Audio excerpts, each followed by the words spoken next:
दोस्तों, अगर आप भी रिंकू सिंह और अभिषेक शर्मा को शानदार खिलाड़ी मानते हैं तो हमारी इस वीडियो को लाइक ज़रूर कीजिएगा।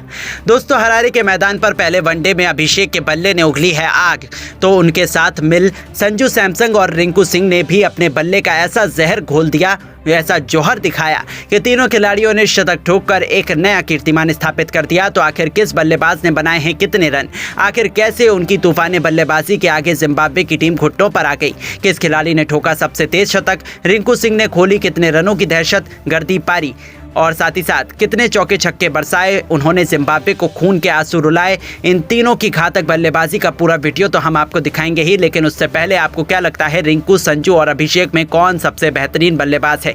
अपनी राय हमें नीचे कमेंट करके ज़रूर बताइएगा। दोस्तों, T20 सीरीज़ में तो टीम इंडिया का बोलबाला रहा। 4-1 से भारत के यंगिस्तान ने जिम्बाब्वे की खटिया खड़ी कर दी और उन्हें एक मैच में भी वापसी का मौका नहीं दिया।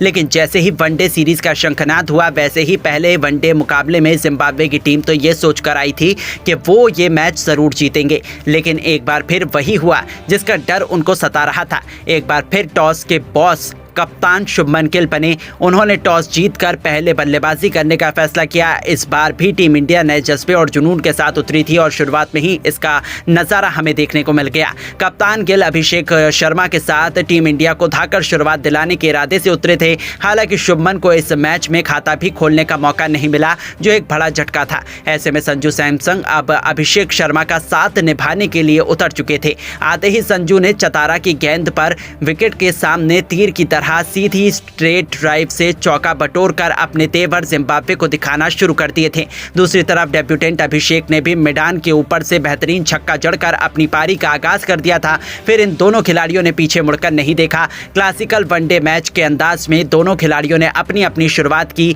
संभल कर बल्लेबाजी करते हुए अर्धशतकीय पार्टनरशिप बनाई, वो भी पहले 9 ओवर के भीतर, और जिम्बाब्वे की नाक में दम कर दिया। देखते ही देखते 10 ओवर में उन्होंने टीम इंडिया को 55 रनों तक पहुंचाया। तो उसके बाद भी रुकना क्या होता, वो तो उन्हें आता ही नहीं था। 19वें ओवर की आखिरी गेंद पर सिकंदर राजा के खिलाफ आगे बढ़कर संजू ने बेहद शानदार अंदाज में छक्के से न सिर्फ 50 पूरा किया, बल्कि अभिषेक के साथ शतकीय पार्टनरशिप को भी अंजाम दिया। अभिषेक ने भी संजू सैमसन का बखूबी साथ निभाया और T20 का भी फॉर्म डेब्यू अपने नाम करते हुए नजर आए। इस खिलाड़ी ने भी अपने अर्धशतक के आंकड़े को पार कर लिया था। वो शानदार टच में नजर आ रहे थे। दोनों खिलाड़ी अर्धशतक बनाकर खेल रहे थे। जिम्बाब्वे टीम को उन्होंने एक भी सफलता हासिल नहीं होने दी थी। 21वें ओवर की पहली गेंद पर संजू सैमसन ने छक्का जड़कर अपने इरादे जिम्बाब्वे को दिखा दिए थे कि वो अब काउंटर अटैक की रणनीति अपनाने वाले हैं। दोनों खिलाड़ियों ने आक्रामक रूप अपनाया। देखते ही देखते उन्होंने चौको छक्कों की ऐसी सुनामी लाई कि जिम्बाब्वे की धज्जियां अकेले ही उड़ाकर रखती थी।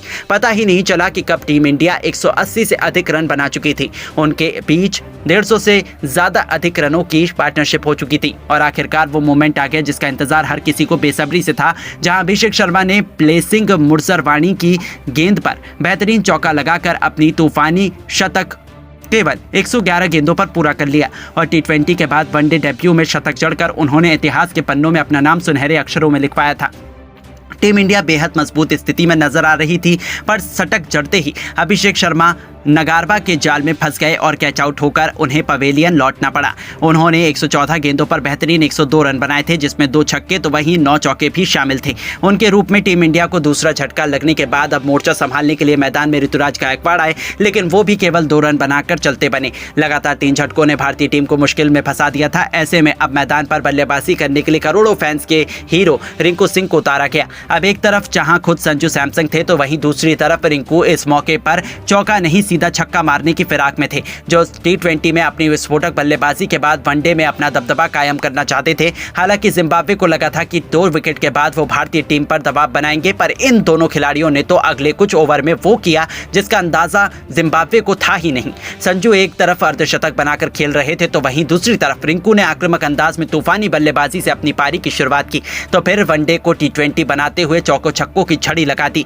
जी हाँ, एक के बाद एक रिंकू ने मुजरबानी की 3 गेंद पर 2 चौके तो वहीं एक तूफानी छक्का भी ठोककर मैदान में कदर मचा दिया। उनकी बल्लेबाजी देखकर तो जहां गिल भी दंग थे तो वहीं जिम्बाब्वे के तो पैरों तले जमीन खिसक गई थी। उन्हें अंदाजा ही नहीं था कि आखिर ये हो क्या रहा है। इन दोनों ने तो गेंदबाजों को उनकी नानी याद दिला दी थी। दूसरी तरफ संजू सैमसन ने आखिरकार लंबे इंतजार के बाद वनडे फॉर्मेट में अपना शतक पूरा किया और अपनी असली काबिलियत से पूरी दुनिया को रूबरू करवाया। संजू और रिंकू का ये विध्वंसक रूप देखकर ऐसा लग रहा था कि वो केवल गेंदबाजों पर अपना गुस्सा उतार रहे हैं। सिकंदर की गेंद पर 2 रन लेकर रिंकू ने केवल 38 गेंद पर T20 के अंदाज में अपना एक और अर्धशतक को ठोक दिया था। दूसरी तरफ संजू सैमसन का पल्ला दहाड़ रहा था। इसी दरमियान संजू ने कवर ड्राइव से चौका बटोरकर 150 रनों का जादुई आंकड़ा पूरा किया, जिस पर पूरे स्टेडियम ने खड़े होकर तालियां बजाई। वहीं उनके साथ ही रिंकू को रोक पाना भी जिम्बाब्वे के बस की बात नहीं हो पाई थी। संजू से कंधों से कंधा मिलाते हुए इस होनहार खिलाड़ी ने भी सभी शानदार चौकों से अपना लाजवाब शतक केवल 86 गेंदों पर पूरा किया,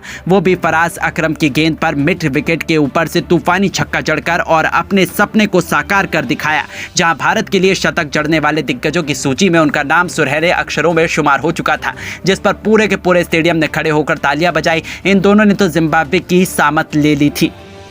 और 50 ओवर का खेल खत्म होने तक जहां संजू ने 187 रनों की शानदार पारी खेली थी, अपनी इस विध्वंसक पारी की उन्होंने 6 खौफनाक छक्कों तो वहीं 11 चौकों से सजाया था। तो वहीं रिंकू ने 124 रन बना डाले थे, वो भी 4 छक्कों और 10 खतरनाक चौकों की बदौलत। जहां इन दोनों के तूफान में जिम्बाब्वे तो ताश के पत्तों की तरह उड़ गया था। इन दोनों ने मिलकर टीम इंडिया को 443 रनों के पार पहुंचा दिया। जिस अंदाज में इन्होंने वनडे मैच में बैटिंग की, उन्होंने तो इतिहास ही लिख डाला। जहां बेचारी जिम्बाब्वे के लिए भारत के सामने 200 रन चेस करना भी मुश्किल था, तो वहीं अब तो उनके सामने 444 रनों का इतना बड़ा लक्ष्य खड़ा हुआ था, इसका पीछा तो शायद वो लगातार 2 बार खेलकर भी नहीं कर पाते।